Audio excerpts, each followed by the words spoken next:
Nah, saya ingin mulai dari pemantik dulu. Ya. Kenal Utsman bin Affan? Kenal di mana? Oke. Tadi pernah dengar ya? Tahu ya? Saya tanya kaya tidak?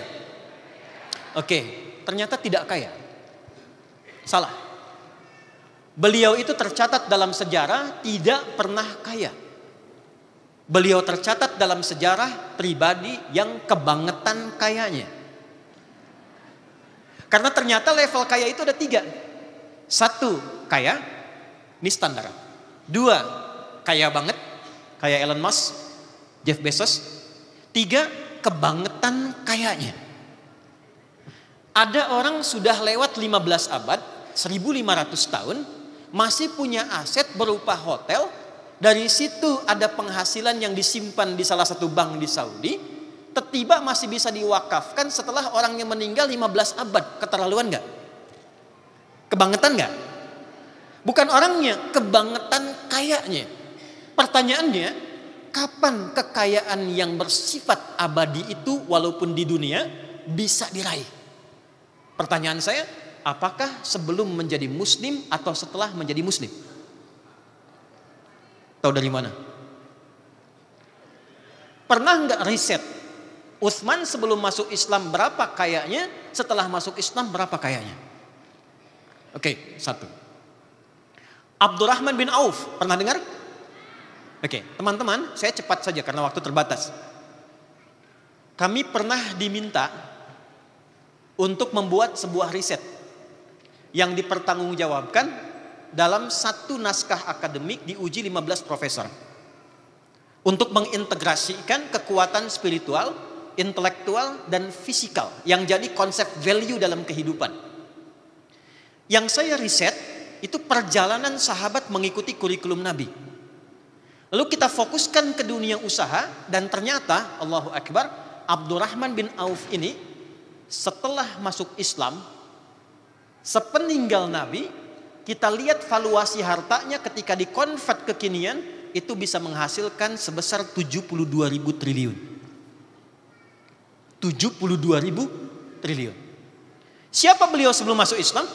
Pengusaha. Apakah kaya? Iya. Punya keluarga? Iya. Cuma yang ingin saya sampaikan, saya bangun cerita dulu ya. Ya, bangun cerita dulu. Abdurrahman bin Auf masuk Islam diajak oleh Utsman bin Affan, satu rombongan dengan Arqam bin Abi Arqam. Usia Arqam itu masih 17 tahun, anak muda.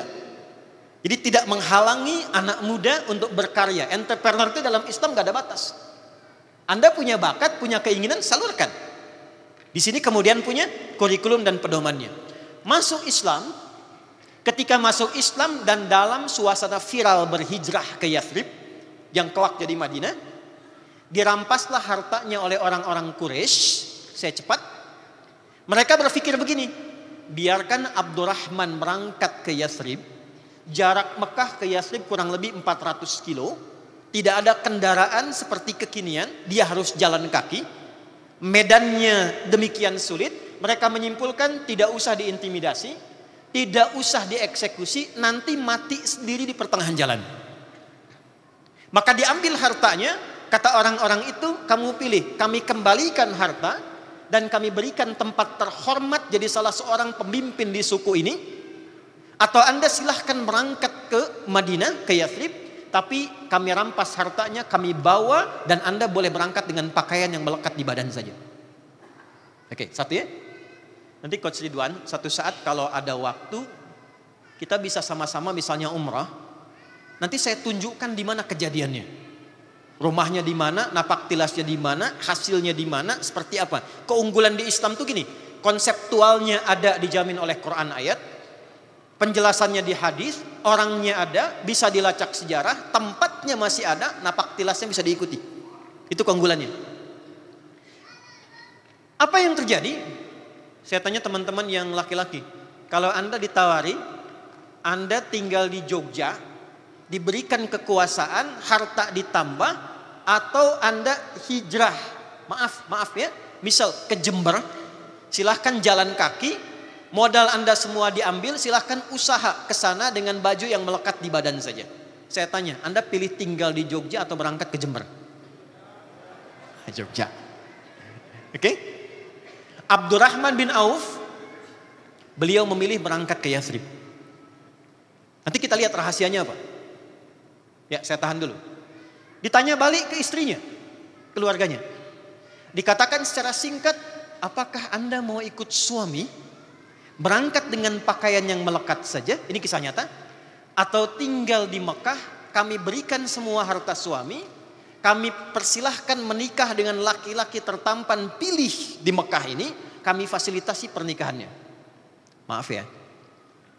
Kira-kira yang para akhwat perempuan, pilih mana kalau Anda dalam posisi istrinya Abdurrahman bin Auf? Tinggal di Mekah atau berangkat ke Yathrib? Berangkat ke Yathrib. Saya rasa pengusaha nggak begitu hitungannya. Pertanyaan berikutnya saya tegaskan lagi. Anggap kalau ada suami ikut, anggap nggak ikut lah. Pertanyaan saya, tinggal di Mekah atau membersamai suami ke Yathrib? Oke, terima kasih. Ternyata istrinya Abdurrahman bin Auf pada masa itu memutuskan tinggal di Mekah. Sebentar, jangan terlalu dramatis dulu. Tahan dulu. Poin saya bukan itu. Poin saya teman-teman, simpan dulu yang itu. Abdurrahman bin Auf berangkat kemudian ke Madinah. Belum ada Madinah nih. Nanti kita belajar teori bisnis di situ. Masih Yathrib. Ada yang tahu Yathrib itu apa? Bukan kota. Yathrib itu asalnya suasana daerah. Maaf. Ekonominya kacau karena dimonopoli oleh Yahudi. Pasarnya kacau, sampai ulama komentar begini, ahli sejarah. Kalau Anda pengen lihat pasar paling rusak di muka bumi setelah ada yang di Kufah di Irak, maka itulah Yathrib. Kriminalitasnya tinggi, pertikaian Aus dan Khazraj kurang lebih hampir mendekati 600 tahun, tidak pernah tuntas. Yang paling menarik, saya berhenti dari suasana itu, saya ingin gambarkan dulu kok bisa pindah Mekah ke suasana tempat begitu. Tapi ternyata didikan Nabi itu sampai duluan ke sebagian kaum di Yathrib, sehingga merubah mereka, Islam merubah mereka dari pribadi yang tadinya individual, yang senang berbisnis sendiri, tiba-tiba punya sifat menolong orang sesuai dengan kadar kebutuhannya. Contoh, Anda datang haus, itu diterima oleh orang yang bawa minuman. Anda datang lapar, disambut oleh orang yang bawa makanan. Jika ada orang menolong dengan sifat itu, maka orangnya disebut dengan Nasir. Siapa? Ada Pak Nasir di sini? Oke. Jamaknya, pluralnya itu disebut dengan Ansor namanya. Apa namanya? Kenapa disebut Ansor? Karena sifat pertamanya itu terdorong, termotivasi untuk membantu sesuai dengan kadar kebutuhannya. Dan dahsyatnya, Abdurrahman bin Auf ketika sampai di Ansor telah viral kisahnya sehingga dijemput oleh orang paling kaya di Ansor. Kesimpulannya sederhana. Ini ada orang pernah kaya, tiba-tiba jatuh fakir. Maka apa yang ada di benaknya? Perhatikan ya. Ini zaman jahiliyah sudah ada pemikiran begini. Beliau simpulkan orang kaya dengan standar kehidupan yang cukup tinggi, jatuh kemudian fakir, maka berlaku hukum fisika di dalamnya. Ingat bab gaya? F1 sama dengan F2. Gaya gerak sama dengan gaya dorong. Punya uang sedikit, keluar gayanya sedikit. Uang banyak, gayanya tinggi. Modal masih kecil, naik angkot, keluar masih tunduk tawadu, kemudian sodako. Setelah omset ratusan miliar, keluar mobil nggak bisa buka pintu. Kan? Maka muncul bagian kedua disebut dengan hukum Pascal. F gaya berbanding lurus dengan P, Pascal tekanan. Semakin banyak gaya semakin tertekan. Waktu omsetnya tinggi gayanya banyak. Begitu turun gaya tidak bisa turun. Ini problem. Maka orang ini belum tahu oleh siapa Abdurrahman bin Auf dididik. Taunya karena pernah kaya otomatis ada tekanan hidup yang harus disesuaikan lagi. Maka kata orang ini, perhatikan kalimatnya. Au kama qala akhil karim sami'tu annaka kunta ghaniyan. Saudaraku yang baik, saya dengar Anda pernah kaya jatuh fakir. Kalau pengen kaya lagi, khudh nisfa mali, ambil setengah harta saya. Bayangkan, orang paling kaya di Madinah mengatakan ambil setengah harta saya. Saya dengar Anda ditinggalkan oleh istri dan keluarga. Kalau pengen nikah lagi, pilih perempuan yang engkau sukai di Madinah, di Yathrib ini, termasuk bagian keluargaku, silahkan pilih, aku fasilitasi pernikahannya. Gantian ya Bu, sebentar, gantian. Coach Ridwan lah. Sebentar. Kita uji nih kan. Iya. He can coach anybody, so we try. Ya. Kita coba nih kan, sudah coachin banyak orang. Kalau Coach Ridwan di situasi Abdurrahman bin Auf, Coach tinggal di Jogja, ambil setengah harta saya. Kata orang paling kaya di Jogja. Saya nggak bilang sultan, tiba bahaya gitu. Kita doakan beliau sehat ya dan baik.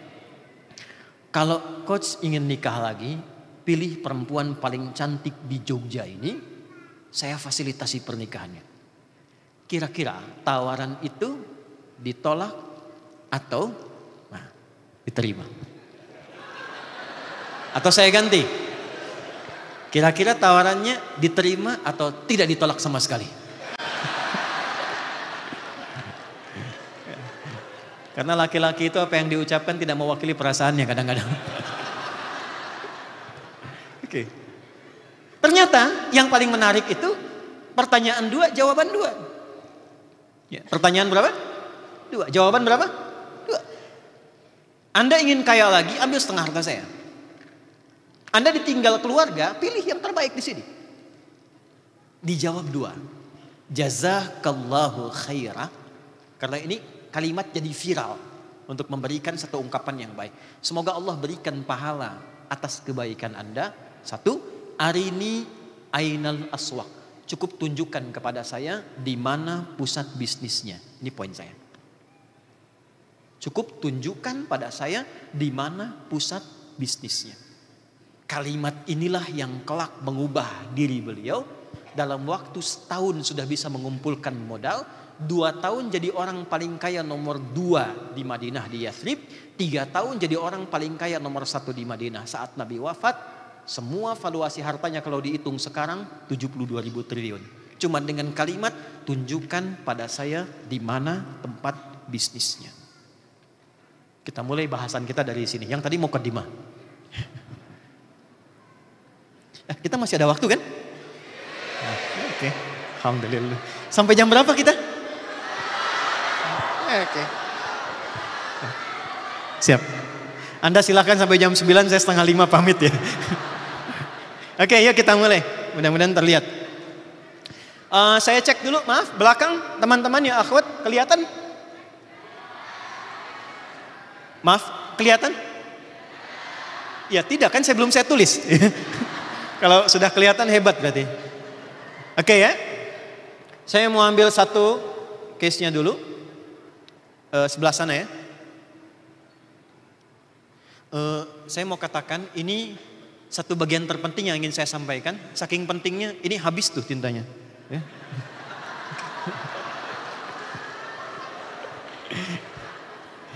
Oke, berikan aplaus dulu ya. 1, prinsip bisnis dalam Islam. Bisnis Islami.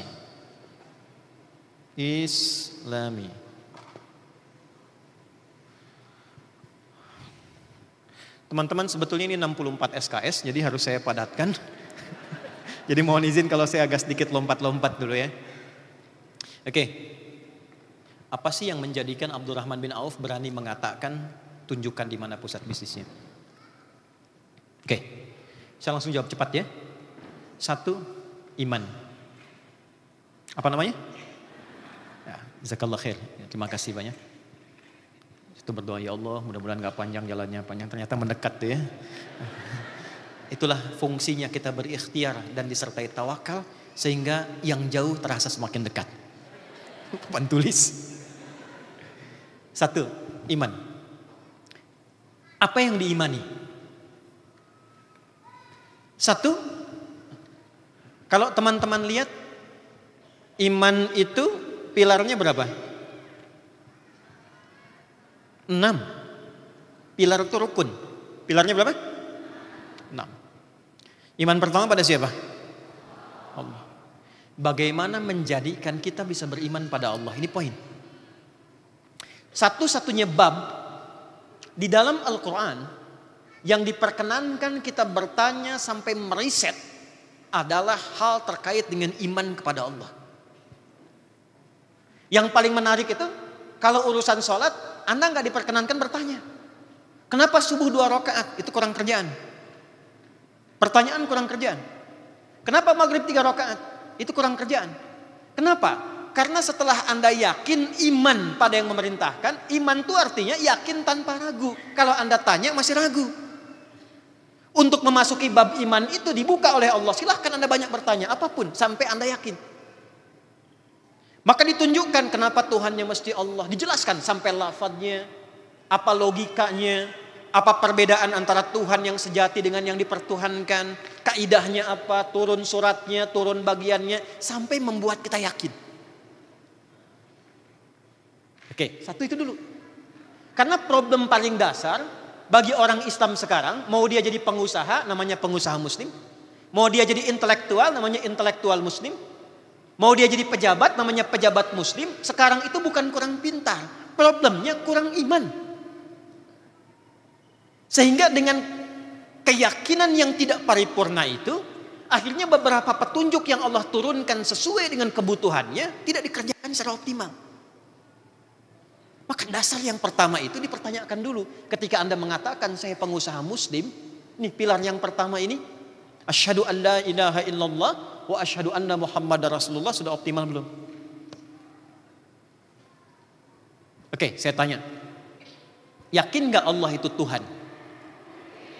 Oke, yakin gak apa yang semua Allah sampaikan itu mutlak kebenarannya? Yakin gak semua apa yang Allah sampaikan pada kita akan hadir manfaat sesuai dengan maslahat hidup kita? Yakinnya itu baru di lisan atau sampai ke hati? Wah, masa? Karena beda. Quran surah ke-49 ayat 14. Ya, Quran surah 49 ayat 14. Qalatil a'rabu amanna. Ada segelintir orang Arab Baduy di era Nabi datang ke Nabi mengkonfirmasi, kami sudah beriman. Oke? Maka jawaban turun langsung dari Allah. Qul, sampaikan Muhammad sallallahu alaihi wasallam. Perhatikan kalimatnya. Sampaikan pada orang yang sudah mengklaim dengan lisannya itu, lam tu'minu, kalian belum menjadi mukmin yang sejati. Walakin qulu aslamna, tapi sampaikan pada mereka kalian baru menjadi seorang muslim, baru berislam. Walamma yadkhulul imanu fi qulubikum, sedangkan iman yang kalian klaim dengan lisan itu belum sampai kepada hati. Jadi oleh Quran dibedakan. Ada orang yang mengklaim beriman dengan lisannya, ada orang yang implementasi iman itu sudah sampai ke dalam hatinya. Gampangnya begini. Bahasa hati dengan bahasa lisan beda tidak? Dalam mana lisan dengan hati? Pasti hati. Semua pekerjaan hati itu pasti dibuktikan oleh semua bagian anggota tubuh kita. Contoh, cinta itu bahasa lisan atau hati? Hati. Jadi jangan percaya kalau ada orang mengatakan begini, aku mencintaimu dengan lisannya. Jangan percaya. Katakan kepadanya, buktikan cintamu dengan menuliskan nama kita di buku pernikahan kita berdua. BPKB kan, buku pernikahan kita berdua. Ya kan? Kenapa? Karena pembuktian cinta itu karena bahasa hati, dia akan keluar lewat sikap. Gimana buktinya ayah mencintai anak, ibu cinta pada anak, kata-kata yang lembut, perhatian, kasih sayang, itu perilaku. Kalau baru di lisan, dia belum bisa terpancar kepada bentuk perilaku karena baru lisan. Makanya ketika seseorang masuk ke dalam jiwanya, semua terkuasai. Sentuhlah ia di hatimu, maka ia akan jadi milikmu untuk ya. Kenapa di hatimu? Sentuh hatinya, maka lisan akan ikut, tangan akan ikut, sampai ke kaki ikut. Inilah yang menjadikan di dalam Al-Quran, silahkan cek kalau ngaji itu, tuntaskan 30 juz, 114 surah, 6.236 ayat, 52.000 kosakata, Al-Fatihah sampai An-Nas. Silahkan Anda riset, semua ujung kepala kita sampai ujung kaki itu fungsinya dibuka dengan iman terlebih dahulu. Apa fungsinya mata? Itu bagi yang belum beriman. Tapi tidak ada bedanya antara fungsi mata pada manusia dengan fungsi mata pada ayam. Kalau sekedar melihat. Bagi orang yang sudah mengatakan saya muslim, saya beriman, maka turun ayat cahaya. Quran surah ke-24 surat cahaya, ayat 30 untuk laki-laki, ayat 31 untuk perempuan. Qul lil mu'minina yaghuddu min absarihim. Muhammad viralkan kepada semua orang yang mengaku telah memiliki iman. Maka imannya akan membimbing matanya untuk melihat mana yang harus dilihat. Wa kullil mu'minati yaghdudna min absarihinna, dan viralkan pada semua perempuan yang merasa punya iman. Imannya akan menjadi cahaya membimbing matanya apa yang harus dilihat. Makanya ketika Anda sudah memutuskan menjadi seorang pengusaha muslim dan mengatakan beriman, kalau ada cahaya iman, mata ini akan awas. Tidak semua jenis usaha yang dilihat itu bisa diikuti kalau imannya tidak membimbing itu. Saya mau tanya begini, riba itu kalau sudah tahu riba, dilarang tidak? Apa hukumnya? Kalau imannya itu masih ada dalam jiwanya, jangankan dia ikuti, dia lirik pun tidak akan mampu. Kenapa? Karena ada iman dalam dirinya. Lisan nih, lisan. Itu sebelum disebut fungsinya, ya, dari mata turun ke lisan, jangan langsung ke hati aja. Ke lisan dulu, ya. Sebelum disebut fungsinya, imannya dulu. Quran, balik ke Quran. Ya.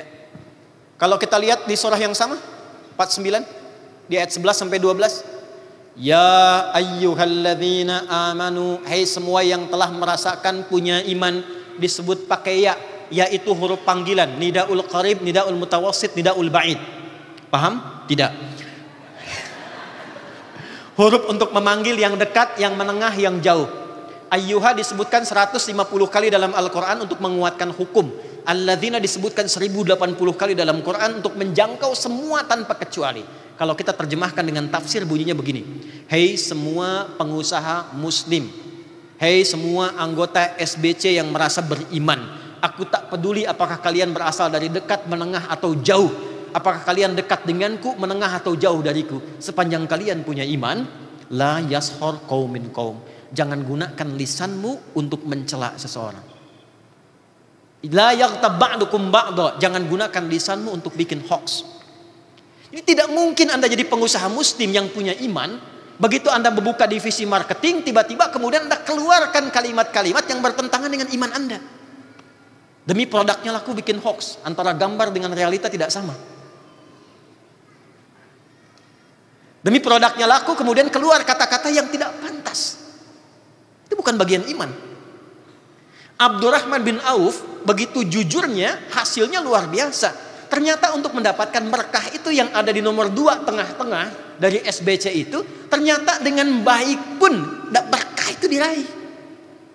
Dan kalimat berkah dalam dunia usaha munculnya setelah iman. Yuk kita definisikan. Buka Quran surah 2 ayat 168 paling kanan sebelah bawah di mushaf. Kita belum mulai ya, kita baru mukaddimah kedua ini. Kan kita belum masuk teori bisnis kan? Ya, materinya manajemen bisnis dalam Al-Quran. Ya coach ya. Quran surah 2. Yuk lihat situ.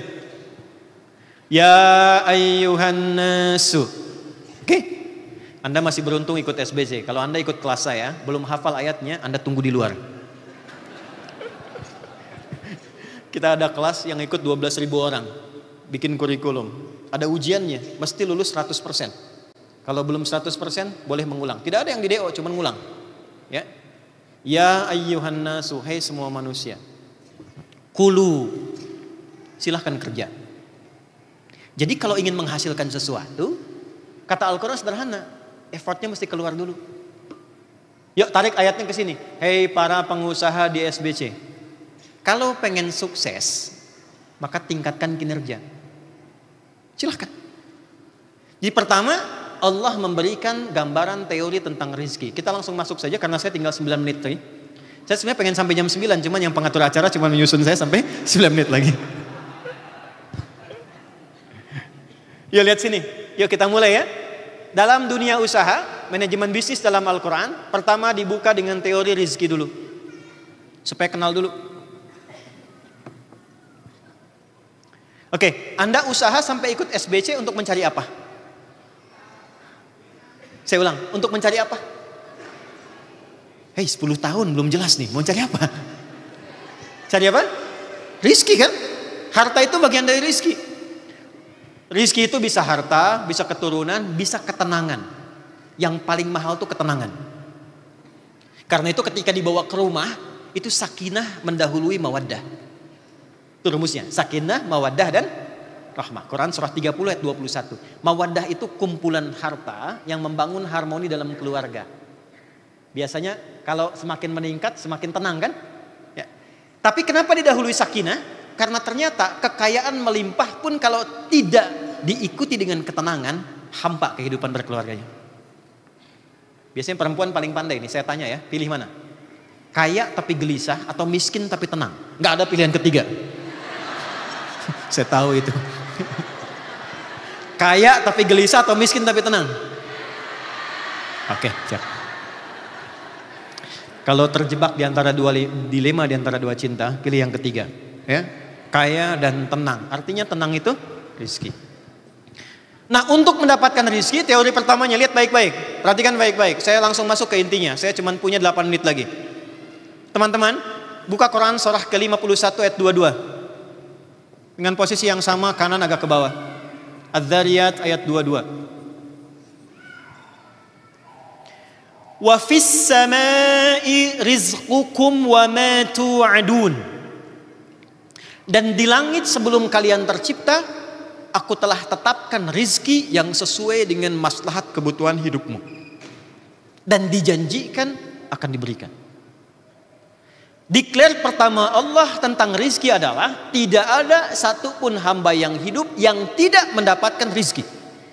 Ternyata hidup itu berbanding lurus dengan rizki. Sebelum seseorang itu diberikan nafas kehidupan, Allah telah tetapkan rizkinya sekian yang akan ia gunakan selama hidupnya. Wa ma tu'adun, dan dijanjikan pasti akan diberikan kepadanya selama hidupnya. Oke? Jadi aturan pertama, semua kita sudah mendapatkan kadar rizki sesuai dengan maslahat hidupnya masing-masing. Jelas? Baik ya?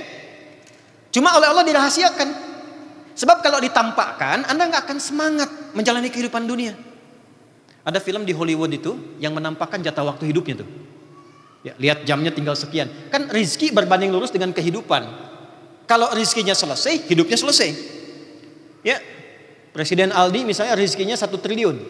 Sampai hari ini sudah dikonsumsi 999 miliar, 999 juta, 999 ribu rupiah. Tinggal 1000 kan? Pertanyaan saya, masih mau ikut seminar ini enggak?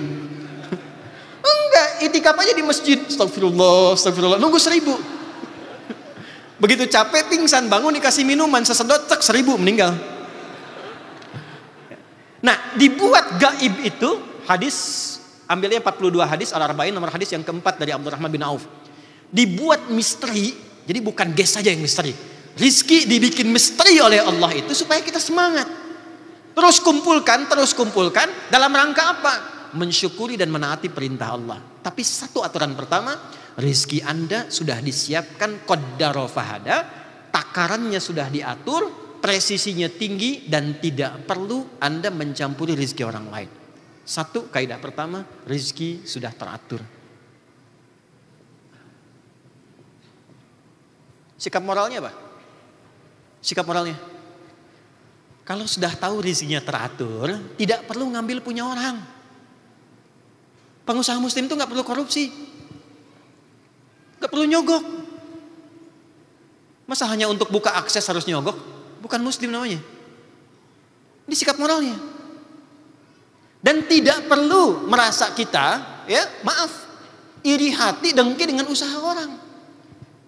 Anda buka toko, Anda buka restoran, sampingnya ada restoran lain. Kalau Anda paham dengan konsep yang pertama ini, ya, wa fis sama'i rizqukum wa ma tu'adun. Rizki Anda sudah Anda tetapkan. Walaupun toko sebelah rame, jangan sampai muncul tindakan diiringi sifat iri hati karena orang banyak rame di sana.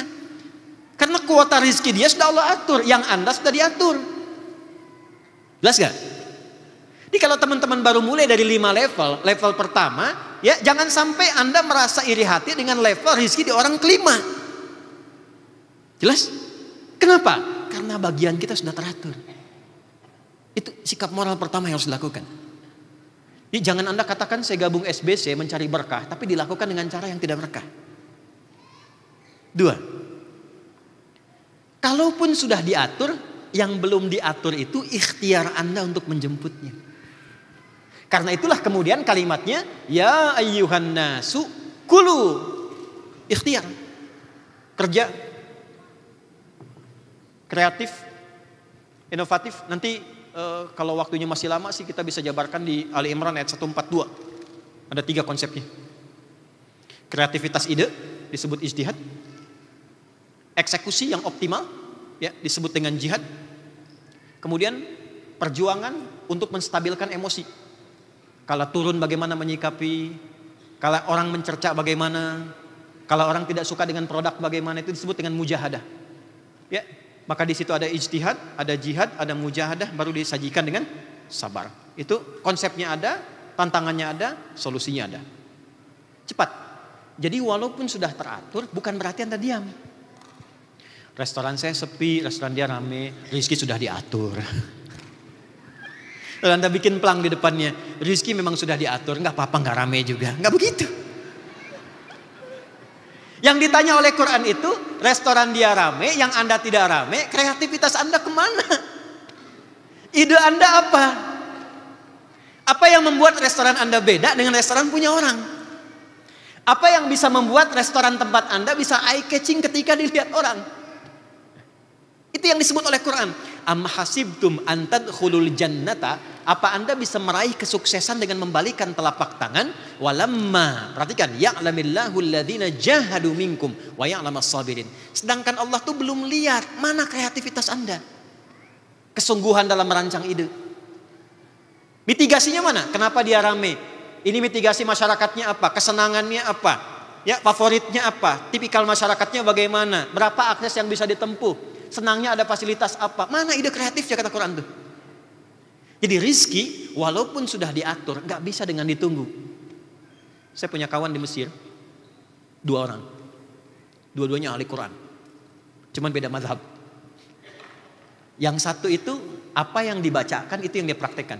Kata yang satu, hei kawan, rizki itu sudah diatur, gak usah capek-capek ikhtiar, datang sendiri. Yang satu bilang, walaupun diatur, tetap kita ikhtiar maksimal sehingga kita bisa menjemputnya. Mari kita buktikan. Jadi yang pertama tadi dia memilih untuk i'tikaf, sembunyi di belakang mihrab masjid. Satu ruangan, di balik meja dia sembunyi, di satu masjid yang suka ada orang ngasih sedekah makanan.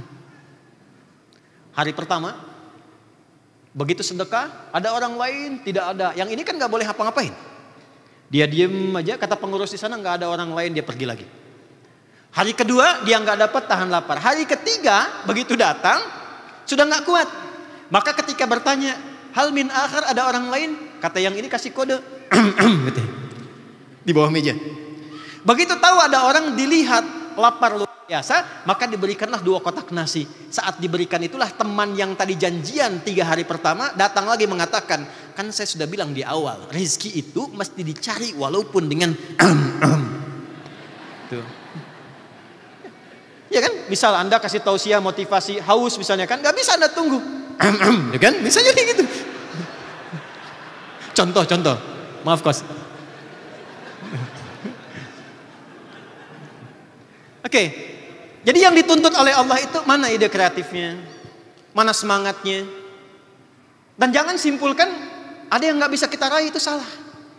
Allah sudah mendesain bagian tubuh kita kalau kita ngaji Quran dengan tuntas untuk bisa mendapatkan apapun yang bisa kita raih.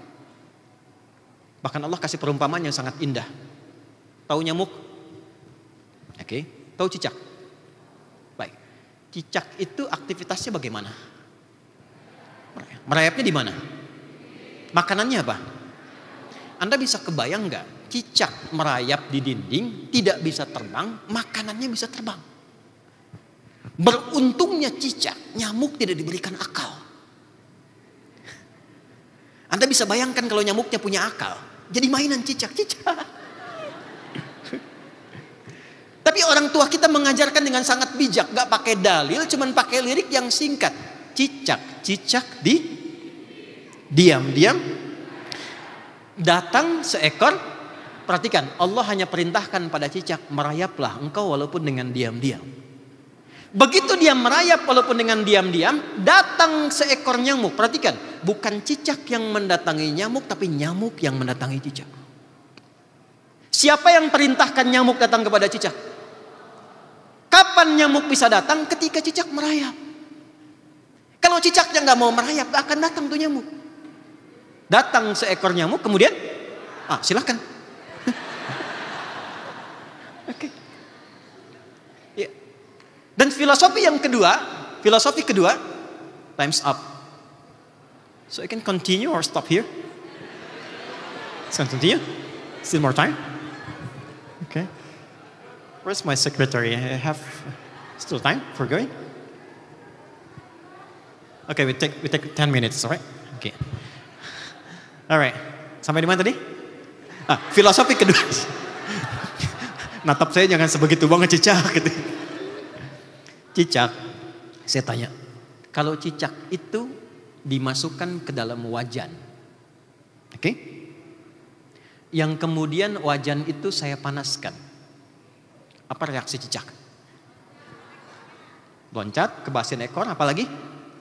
Semakin panas semakin apa? Oke, pertanyaan saya, kenapa cicak bergerak-gerak? Bukan panas. Karena cicak tidak mampu mengeluh. Dia tidak berkata, panas ya Allah, ada panas. Ada. Jadi kalau Anda itu ingin sukses, ya Anda harus bekerja. Hadapi tantangan, jangan banyak keluh. Anda jangan lihat level 5 di atas. Anda lihat apa yang sedang Anda kerjakan. Karena setiap pekerjaan itu pasti ada tantangannya. Kesuksesan itu bandingan lurusnya itu tantangan. Jadi ketika Allah hadirkan tantangan, jangan bilang masalah. Itu sebetulnya jembatan kita untuk mendapatkan kesuksesannya. Di Quran mengajarkan kedua, optimalkan ikhtiar. Jadi ketiga, harus punya kesiapan menghadapi tantangan.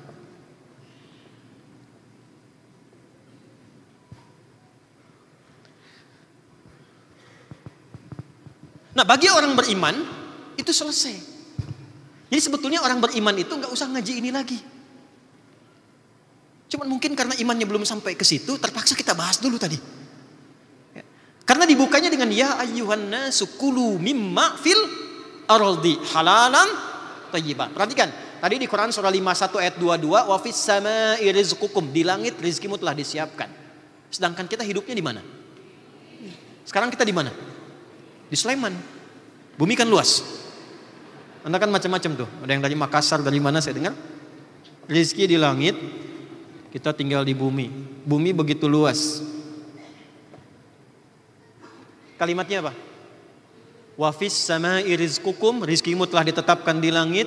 Ya ayyuhan nasu kulu mimma fil ardi min yataba'id. Maknya menunjuk pada semua segala. Jadi maksudnya jangkau setiap tempat yang engkau bisa pijak di bumi. Anda nggak dapat di Sleman, pindah ke Bantul. Nggak ada di Bantul, nyebrang dikit, pindah ke Solo. Nggak ada di Solo, pindah terus sampai ke Jatim. Nggak ada di Jatim terus, Jawa nggak ada ke Sumatera. Sumatera nggak ada Kalimantan. Di Kalimantan nggak ada ke Papua. Papua nggak ada se-Indonesia. Apa dunia cuma Indonesia saja? Coba lihat peluang di Malaysia. Lihat peluang di Eropa. Tidak mungkin ada satu bagian tapak di bumi yang tidak disiapkan untuk rezeki kita. Pengusaha muslim yang hebat yang punya iman, dia melihat lapangan usahanya begitu luas untuk dipijak. Tapi yang dia cari, ini poinnya. Dan saya senang dengan nama ini. Untuk kita yang sudah beriman, yang tadi itu standar bagi setiap manusia. Artinya tidak menjadi muslim pun kalau digunakan teori ini sukses. Kan? Coba lihat misalnya saudara-saudari kita di Cina, di Amerika. Berapa riset yang mereka siapkan. I was in America 2 years ago. And I went to DC, Washington DC. And I saw the prototype of the people there. I like the system and ecosystem.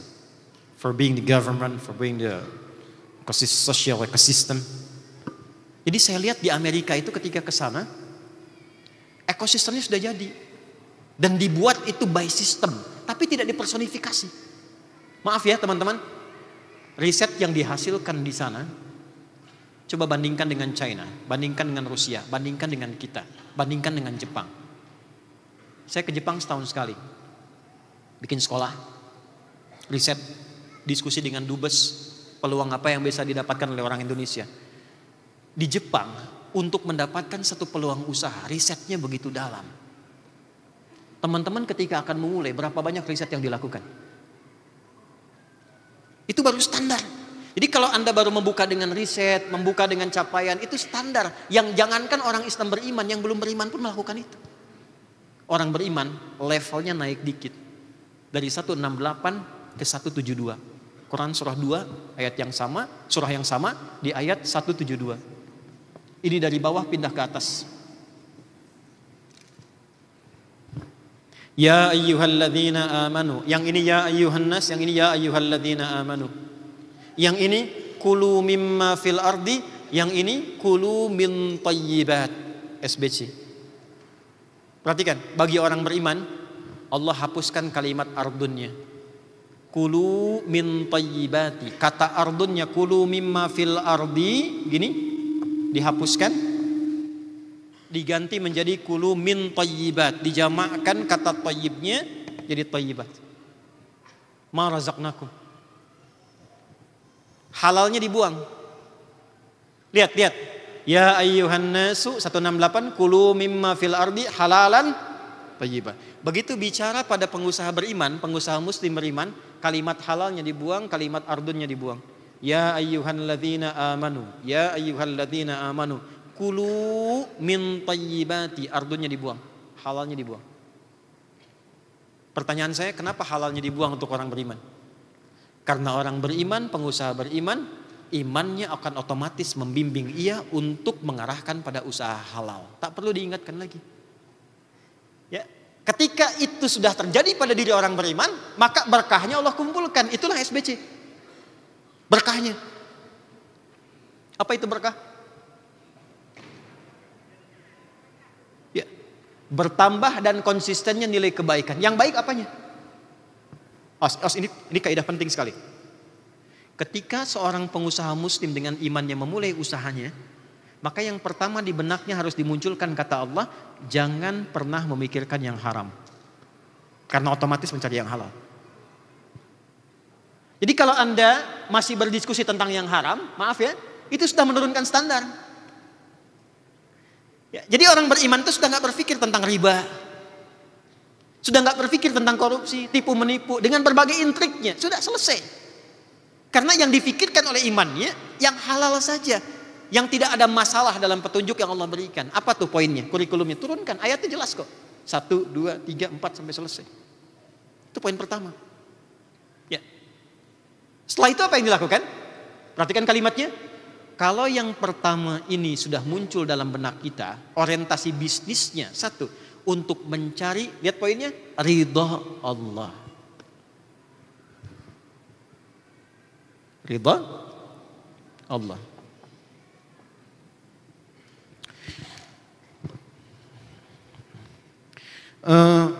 Saya mau kasih ilustrasi begini.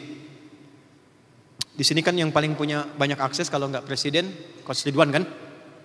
Saya mau tanya gini, kalau saya dekat dengan Coach Ridwan, kira-kira akses saya mudah nggak? Mudah kan? Ya. Kalau beliau nyaman dengan saya, senang dengan saya, aktivitasnya rasa mudah atau susah? Aksesnya lebih gampang atau sulit? Lebih gampang kan? Nah, senang, puas, nyaman, tentram, itu bahasa Arabnya ridho namanya. Ya, bentuk superlatifnya ridwan. Nah, ini. Wa ridwanu minallahi akbar. Ridhonya Allah itu lebih dari segalanya, bahkan melebihi surga. Ada orientasi pengusaha yang pengen mendapatkan kemapanan hidup. Ya, yang pengen mendapatkan kemapanan hidup. Sekarang tampan gak laku, yang laku mapan. Ya, seperti handsome tidak laku, yang laku handphone. Jadi di Quran surah 3 ayat 14 itu keinginannya sederhana. Zuyyina linnasi hubbus syahawat minan nisa. Dapat pasangan yang elok. Ya, cantik kata orang kan relatif, jelek mutlak gitu kan. Nah, tapi kan ukurannya bisa relatif lagi. Untuk apa? Zuyyina linnasi, orang itu pengen tampil ideal dalam kehidupan, satu punya pasangan yang ideal. Hubbus syahawati minan nisa. Wal banin, punya keturunan yang membahagiakan, enak dibawa jalan, nyaman, ceria. Perhatikan, wal qanatiril muqantarah, harta melimpah. Anda kan yang dibicarakan di sini sudah naik level berapa, capaiannya berapa, dari sekian sampai berapa ratus miliar gitu kan? Itu biasa fitrah itu, qanatiril muqantarah. Minadz dzahab, emasnya sekarang berubah jadi dolar. Rupiahnya berapa, tabungannya berapa. Wal fiddah, cadangannya berapa, aktifannya berapa. Wal khailil musawwamah, tunggangannya apa? Ngobrol-ngobrol mungkin kamu sudah punya apa? Oh, saya baru kendaraan, saya nggak sebut ya takutnya endorse atau menurunkan standar kendaraan. Saya kendaraannya ini, oh yang saya sudah kecepatannya sudah 300 km per jam. Wah, kira-kira ya, kalau untuk husnul khotimah lebih cepat lah gitu. Bisa, kan? Wal khailil musawwamati wal an'am. Oh, saya punya peternakan sekarang. Hewannya sudah sekian ribu, sudah puluhan. Ya.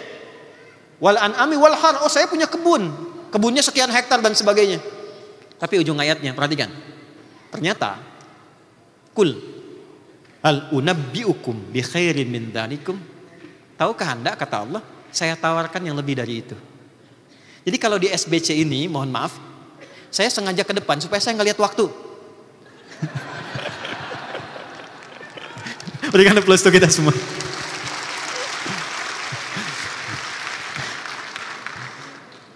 Jadi kalau kita di SBC dan masuk 10.000 orang, hanya memikirkan capaian tadi, itu belum masuk standar Allah. Sementara yang kita cari ridho Allah. Bikin puas Allah, bikin seneng Allah, all access, semua akses dibuka. Dan itu yang dilakukan oleh sahabat-sahabat mulia yang sampai 15 abad masih utuh. Jadi kalau sampai yang tadi cuman kebanggaan ukurannya berapa, rate-nya sudah capaian berapa, itu masih standar. Standar. Standar kan di bawah, kan? Yang di atas tuh sampai stang, sampai steel kan di atas kan? Kul a'unabbiukum min khair bi khairin min dzalikum. Itu pakai hamzah lagi, huruf pembuka pertama, bukan pakai hal. Pakai hamzah. Hamzah itu kan di depan. Tawarannya begini, mau nggak Anda pionir terdepan untuk menggapai ini? Saya berikan yang lebih dahsyat daripada itu. Apa amalan pertamanya? Lilladzina taqau. Bagi orang-orang yang ingin memulai bisnisnya dengan meningkatkan takwanya. Itu kuncinya. Teman-teman, tingkatkan takwa. Ya, tingkatkan takwa. Takwa itu kuncinya. Disebutkan 240 kali. Dibagi 3 segmen di Quran. Begitu takwa itu muncul. Wa may yattaqillaha yaj'al lahu wa yarzuqhu min haitsu la. Coba baca lagi ayatnya. Jangan cuma dihafal, praktekkan isinya. Begitu takwanya meningkat, kata Allah, semua kesulitan aku urai. Anda kesulitan di tahap pertama, diurai. Bintang kedua, diurai. Sampai tahap tertinggi. Saat Anda mengharapkan rizki yang sedang dicapai lewat tender, Allah kirimkan yang tidak pakai tender. Tuh. Karena Anda punya akses dengan Allah. Dan ujungnya apa? Waridwanu minallahi akbar. Ridwan itu yang tertinggi. Tapi bukan ridwan dari coach yang diharapkan. Ridwanu minallah, cari ridho Allah. Sekarang Anda ini bisnis mau cari ridho Allah, mau cari kaya. Masa? Cari dunia, cari akhirat. Cari dunia, cari akhirat. Dunia akhirat. Al-Baqarah ayat 200. Wa minan nasi may yaqulu rabbana atina fid dunya. Salah kan? Karena belum hafal ayatnya. Wa minan nasi may yaqulu rabbana atina fid dunya wa ma lahu fil akhirati min khalaq. Ada orang yang di dunianya itu orientasi bisnisnya cuman kerja, dunia, tapi dia nggak peduli dengan akhirat. Akhirnya kekayaannya ketika meninggal tidak dibawa kemanapun. Tapi wa minhum may yaqulu, makin jauh tuh. Wa minhum may yaqulu rabbana atina fid dunya wa fil akhirati wa qina adzabannar. Anak kecil aja kalau usaha ke depan dapat bagian gitu. Oke. Ya begitulah rizki ya. Kadang tidak melihat besar kecilnya. Nah, kadang-kadang orang dewasa salim gak dikasih gitu. Itulah rizki. Ya. Nah itu poinnya. Jadi saya ingin akhiri. Ini sebetulnya kita belum bahas. Ini baru pengantar sebetulnya. Belum masuk ke kurikulum. Tapi saya ingin jadikan pengantarnya sebagai pondasi. Maksud saya begini. Anda tuh ngapain ikut seminar misalnya, atau mengikuti, menjejaki sehari 2 hari, investasi, tenaga, biaya, tiket dan sebagainya datang, tapi nggak kenal Allah. Dan Anda dengan pedenya mengatakan saya pengusaha muslim. Itu poinnya. Itu besar loh kalimatnya. Dihisab loh. Dihisab. Karena saat orang tidak berani melekatkan nama Islam, Anda melekatkan nama itu di dalamnya. Dan hebatnya sukses berkah. Sukses berkah. Maka bagian terakhir yang ingin saya sampaikan adalah kunci dari semua apa yang dikerjakan oleh kita. 1, dekati Allah dengan takwa. Yang kedua, saya cepat ya. Keluarkan kurikulum dalam Quran sesuai dengan aktivitas dan passion kita. Imam Al-Bukhari pernah mengeluarkan 97 tema. Dan dimasukkan dalam kitab hadisnya. Ada yang kenal nama kitab Imam Al-Bukhari? Namanya apa? Bukan. 15 juta? 20 juta? Waktu habis. Nama kitabnya Al-Jami' As-Sahihul Musnad Al-Mukhtasar min Umuri Rasulillahi sallallahu alaihi wasallam wa sunanihi wa ayyamihi. Ya, coba ulangi. Oke. Supaya nggak kepanjangan disingkat Sahih Al-Bukhari. Tapi kitab hadis itu ada 4. Kenapa dinamakan Al-Jami? Al-Jami itu maksudnya tematik yang komprehensif. Kata Imam Al-Bukhari, kitab saya isinya tematik. Saya keluarkan tema-tema dalam Al-Quran yang dijelaskan oleh Nabi. Saya persingkat penjelasannya, isinya saya sambungkan ke Nabi dan berisi kegiatan harian Nabi dan dengan sunnah-sunnahnya. Dikeluarkanlah 97 tema. Dari tema pertama sampai tema yang terakhir. Di antara 97 tema itu ada tema yang terkait dengan bisnis. Itulah kurikulum yang diajarkan Nabi, dipraktekkan oleh Uthman, dipraktekkan oleh Abdurrahman bin Auf, dipraktekkan oleh Tolha, dipraktekkan oleh Abu Darda dan sahabat-sahabat sampai orang-orang sukses di masa depan sesuai dengan kurikulum itu. Tugas Anda adalah keluarkanlah kurikulum itu yang diberi judul dengan Kitabul Buyu', tema tentang bisnis. Ya, jadi silahkan cari ustadz lain. Anda belajar, kumpulkan kurikulumnya, siapkan langkahnya. Yang taktis, saya sekarang secara spiritual saya ajarkan doanya. Jadi mohon kepada Allah dengan doa ini supaya bisa menguatkan tekad kita untuk melangkah dengan baik. Ya, saya ajarkan dan saya jarang ajarkan ini. Singkat padat saya pilih yang paling singkat. Ikuti. Bismillahirrahmanirrahim.